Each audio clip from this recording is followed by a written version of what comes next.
ಇನ್ನು ಬೆಂಗಳೂರಿನಲ್ಲಿ ಬಿಡಿ ಸಾಯೋಕ್ಕೆ ಕಾರಣಗಳೇ ಇಲ್ಲ ನೋಡಿ. ಲಾಡ್ಜಲ್ಲಿ ಶವವಾಗಿ ಪತ್ತೆಯಾಗಿರೋದು. ಇನ್ನೊಂದು ಕಡೆಗೆ ಒಬ್ಬ BBA ವಿದ್ಯಾರ್ಥಿನಿ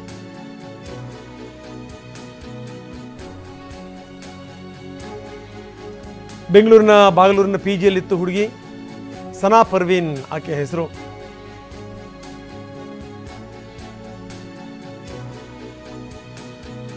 ಈಕೆಯ ಸಾವಿಗೆ ಕಾರಣ ಏನಿರಬಹುದು? ಒಬ್ಬ ವಿದ್ಯಾರ್ಥಿ ಈಕೆಗೆ ವಿಪರೀತವಾಗಿ ಮಾನಸಿಕ ಹಿಂಸೆ ಕೊಟ್ಟಿದ್ದಾನೆ ಅನ್ನುವಂಥ ಆರೋಪ ಇದೆ. ರಿಫಾಸ್ ಆತನ ಹೆಸರು. ನೋಡಿ, ಆ ಹುಡುಗನ ಫೋಟೋವನ್ನು ಕೂಡ ನಾವು ತೋರಿಸ್ತಾ ಇದ್ದೀವಿ. ಸಾವನ್ನಪ್ಪಿದಂಥ ಹುಡುಗಿ.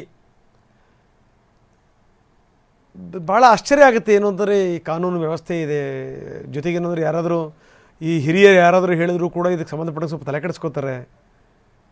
ಸಾವೇ ಮಾರ್ಗನ? ಬನ್ನಿ, ನಮ್ಮ ಪ್ರತಿನಿಧಿ ರಾಜಪ್ಪ ಮತ್ತೆ ನಮ್ಮ ಜೊತೆಗೆ ಸಂಪರ್ಕದಲ್ಲಿದ್ದಾರೆ. ರಾಜಪ್ಪ, ಈ ಘಟನೆ ಏನಿದು ಸನಾ ಪರ್ವಿಂದು, ಜೊತೆಗೆ ಇವನು ರಿಫಾಸ್ ವಿಪರೀತವಾಗಿ ಕಿರುಕುಳ ಕೊಡ್ತಿದ್ದ ಅಂತ? ರಾಜಪ್ಪ,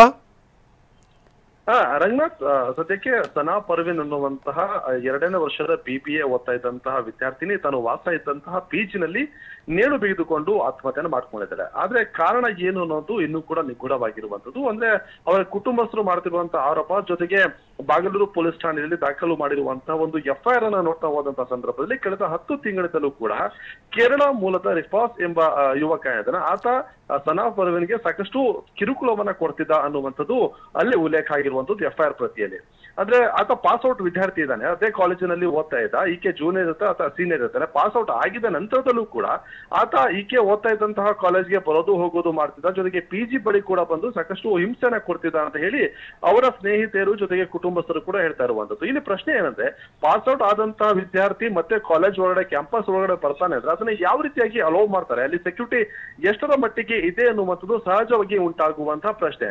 ಇದಕ್ಕೆ ಸಂಬಂಧಪಟ್ಟಂತೆ ಒಂದಿಷ್ಟು ಕಾಲೇಜಲ್ಲಿ ಇಶ್ಯೂ ಕೂಡ ಆಗಿತ್ತು. ಅದಾದ ನಂತರದಲ್ಲಿ ಕುಟುಂಬಸ್ಥರು ದೂರನ್ನ ದಾಖಲು ಮಾಡೋದಾಗಿ ಹೇಳಿದಂತಹ ಸಂದರ್ಭದಲ್ಲೂ ಕೂಡ ಕಾಲೇಜವರು ಇದೆಲ್ಲ ದೊಡ್ಡ ಮಾಡ್ಕೋದು ಬೇಡ, ನಾವು ಇನ್ನು ನಿಗಾ ವಹಿಸ್ತೀವಿ ಅನ್ನುವಂತಹ ರೀತಿಯಲ್ಲಿ ಒಂದು ಸಮಾದೇಶನ ಕೊಟ್ಟಿದ್ರು ಅನ್ನುವಂಥದ್ದು ಕೂಡ ಸದ್ಯಕ್ಕೆ ಮಾಡ್ತಿರುವಂತಹ ಆರೋಪ. ಆದ್ರೆ ಈಗ ಅದೇ ಒಂದು ಯುವಕ ರಿಫಾಸ್ ಅನ್ನುವಂತ ಯುವಕ ಕೇರಳ ಮೂಲದನು, ಆತ ಕಿರುಕುಳ ಕೊಟ್ಟಿದ್ರಿಂದಾನೇ ಆಕೆ ಆತ್ಮಹತ್ಯೆಯನ್ನು ಮಾಡ್ಕೊಂಡಿದ್ದಾಳೆ ಅನ್ನುವಂತ ನಿಟ್ಟಿನಲ್ಲೂ ಕೂಡ ಸದ್ಯಕ್ಕೆ ಕಾಲೇಜು ಹಾಗೇನೆ ಕಾಲೇಜ್ ಮೇಲೆ ಕುಟುಂಬಸ್ಥರು ಕೂಡ ಆರೋಪವನ್ನ ಮಾಡ್ತಾ ಇರುವಂತದ್ದು. ಹಾಗಾಗಿ ಪೊಲೀಸರು ಸದ್ಯಕ್ಕೆ ಬಾಗಲೂರು ಪೊಲೀಸ್ ಠಾಣೆಯಲ್ಲಿ ಮೃತ ಸನಾ ಪರ್ವಿನ್ ಕುಟುಂಬಸ್ಥರು ದೂರನ್ನ ಕೂಡ ದಾಖಲು ಮಾಡ್ಕೊಂಡಿದ್ದಾರೆ. ಆ ದೂರಿನ ಆಧಾರದ ಮೇಲೆ ಸಾವಿನ ಹಿಂದಿನ ಸತ್ಯ ಏನು ಅನ್ನುವಂತಹ ನಿಟ್ಟಿನಲ್ಲಿ ಪೊಲೀಸರು ತನಿಖೆಯನ್ನು ಮುಂದುವರಿಸಿದ್ದಾರೆ. ಆಕೆಯ ಮರಣೋತ್ತರ ಪರೀಕ್ಷೆ ಕೂಡ ಈಗ ಮುಗಿದಿದ್ದು ಅವರ ಹುಟ್ಟೂರು ಮಡಿಕೇರಿಗೆ ಮೃತದೇಹ ಕೂಡ ಹೋಗಿರುವಂತದ್ದು. ರಂಗನಾಥ್, ಎಸ್, ನಾವು ನೋಡ್ತಾ ಇದ್ದೀವಿ ಸನಾ ಪರ್ವೀನ್.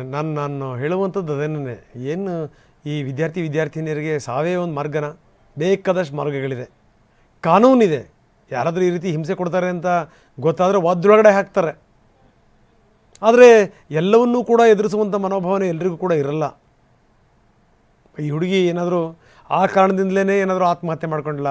ಇದಕ್ಕೆ ಸಂಬಂಧಪಟ್ಟಂಗೆ ಪೊಲೀಸರು ತನಿಖೆಯನ್ನು ಶುರು ಮಾಡಿದ್ದಾರೆ.